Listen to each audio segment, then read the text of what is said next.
افغانستان کے صدر اشرف غنی کا کہنا ہے کہ امن مذاکرات کی مخالفت کرنے والی طالبان قیادت کی ڈور کسی اور کے ہاتھ میں ہے۔ صدر Ashraf Ghani voice of America سے منسلک ادارے ریڈیو آزادی کے ساتھ خصوصی گفتگو میں بہرحال امن مذاکرات کے امکان کے بارے میں پرامید ہی نظر آئے۔ کی به نمایندگی طالبان صحبت میکنه؟ امروز یک سوال است۔ پہلی بات، ان طالبان کی نمائندگی کون کر رہا ہے؟ اس وقت افغان حکومت اور نہ ہی انٹرنیشنل کمیونٹی طالبان سے صلح کی مخالف ہے۔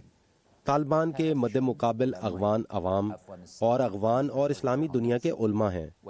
وہ دن گئے جب علماء لا تعلق تھے۔ اگر طالبان اب بھی یہ کہیں کہ ان کے پاس لڑنے کے لیے مذہبی جواز ہے تو غلطی کر رہے ہیں۔ پھر جنگ بندی نے یہ ثابت کر دیا کہ وہ بھی امن چاہتے ہیں۔ بات چیت کے لیے طالبان کی ساری شرائط تو پوری کر چکے ہیں۔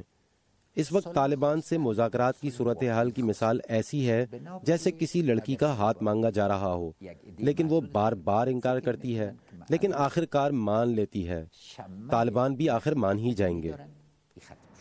اور افغان امن مذاکرات کے بارے میں پاکستان کا کہنا یہ ہے کہ وہ انہیں آگے بڑھانے کے لیے مدد دینے پر تیار ہے۔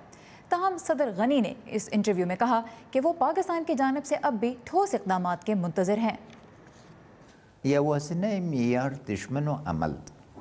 وعدہ عمل کے بنا کچھ بھی نہیں۔ پچھلے 25 سال سے ہمارے تعلقات طالبان کے گرد گھوم رہے ہیں۔ ان کو سوچنا چاہیے کہ آیا کہ ہمارے مفاد میں ہے۔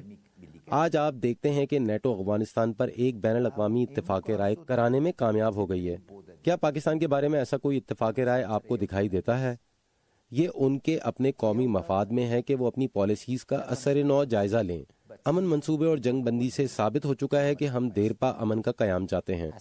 ہماری پوزیشن یہ ہے کہ طالبان خود مختار طاقت ہیں جسے اپنے فیصلے خود سے کرنے چاہیے۔ پاکستان کی اعلیٰ قیادت کہہ چکی ہے کہ طالبان پر پاکستان کا ماضی جیسا اثر و رسوخ نہیں۔